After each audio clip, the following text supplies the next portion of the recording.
Je m'appelle James Hasselford et je suis avec ADRA Canada.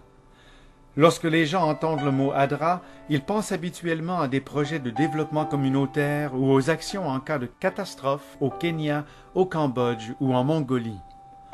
Mais nous avons aussi un programme très vivant ici au Canada. Pour illustrer ce que je dis, j'aimerais partager avec vous l'histoire de Cathy. Mon nom est Cathy et j'aimerais vous raconter mon histoire. Il y a 7 ans, j'ai déménagé de l'Ontario vers l'Alberta, avec 3 enfants et enceinte de mon 4e. Je fuyais un partenaire abusif. Lorsque je suis arrivée ici, je ne connaissais personne et j'avais laissé toutes mes affaires parce que nous avons dû partir très rapidement. J'habitais dans un foyer pour femmes battues et il y avait une affiche sur le mur disant « Si vous avez besoin de quelque chose, de vêtements gratuits, visitez les services communautaires des Adventistes du 7e jour ». J'ai découvert où se trouvait l'église et je me suis dit « Je ne veux pas aller dans une église », mais j'y suis allée. J'avais tellement peur de tout le monde. J'avais peur des gens, des hommes, des femmes, gros ou petits, cela n'avait aucune importance. J'avais simplement très peur des gens. Je suis allée dans ce tout petit magasin de services communautaires. J'ai tenté de me cacher dans le coin arrière pour regarder les articles, juste pour trouver ce dont j'avais besoin. Pendant ce temps, cette merveilleuse femme, ma personne favorite sur la terre entière, son nom est Hélène, m'apportait des boîtes de choses dans lesquelles fouiller. Avant que je parte, elle m'a donné une carte sur laquelle elle avait noté son numéro de téléphone à la maison, son numéro de cellulaire et le numéro de téléphone au travail de son mari. Et elle m'a dit « Si tu as besoin de quoi que ce soit, appelle-moi ». Une semaine plus tard, j'ai trouvé un appartement. Mes enfants et moi étions là et nous avons utilisé des vêtements enroulés comme oreillers et des blousons comme couverture et nous avons dormi à même le sol. Cette journée-là, je me sentais tellement seule et tellement désespérée. J'ai pensé, Hélène m'a dit de l'appeler, donc je vais l'appeler. Je l'ai appelée et je lui ai dit où nous habitions et la situation dans laquelle nous étions. Cette journée-là, elle est arrivée avec des sacs et des boîtes de nourriture, de la vaisselle, des poêles et des casseroles, des serviettes, des articles de nettoyage, du shampoing et toutes les choses dont nous avions besoin. Peu après, un jour ou 2 plus tard, elle est arrivée avec son mari et ses enfants et une grosse remorque contenant un sofa, une table et des chaises, des matelas, d'autres couvertures et d'autres serviettes et un aspirateur.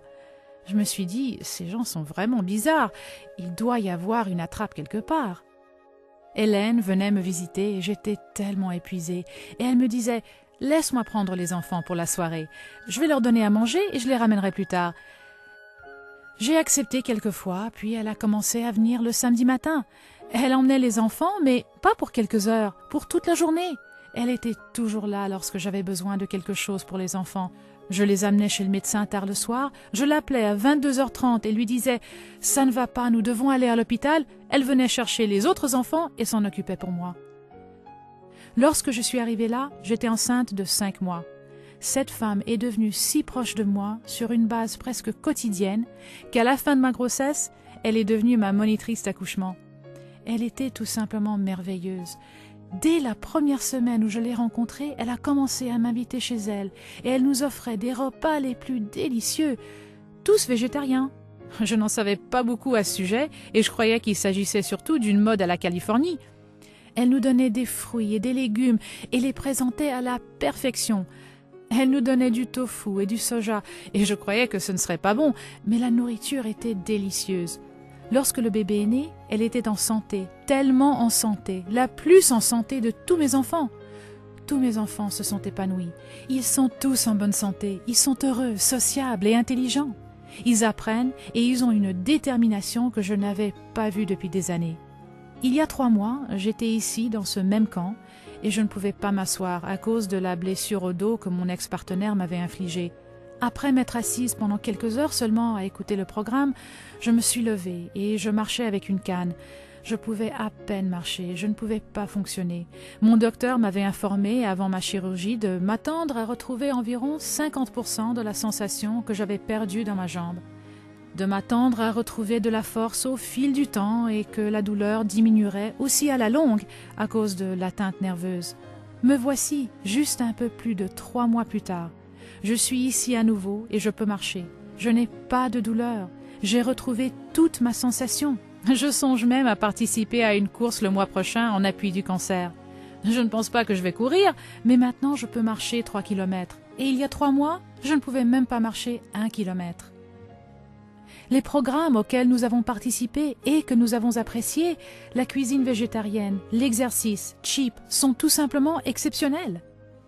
Chaque fois que je crois qu'il ne peut pas y avoir d'autres bénédictions, une autre s'ajoute aux précédentes.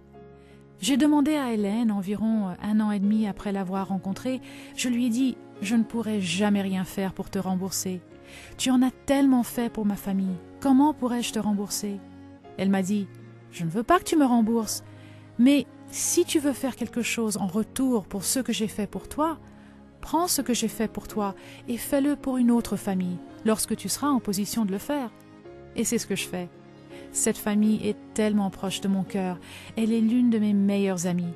Elle est mère seule de 4 enfants et c'est une personne merveilleuse. Elle vient d'un milieu assez difficile. Elle nourrit maintenant ses enfants d'aliments végétariens. Elle est heureuse, elle est déterminée et elle est sur la bonne voie. Mais ce n'est pas tout. Il y a tellement d'autres choses que je veux faire. Je veux faire partie du programme de service communautaire et aider d'autres personnes, puisque j'étais dans cette situation et que je la connais bien. L'histoire touchante de Cathy démontre l'impact positif que peuvent avoir les programmes financés par ADRA. Vous pouvez en faire partie en composant notre numéro sans frais 1-888-274-ADRA ou en visitant notre site web à www.adra.ca et en ayant un impact grâce à votre contribution et vos prières. Merci de soutenir ADRA Canada.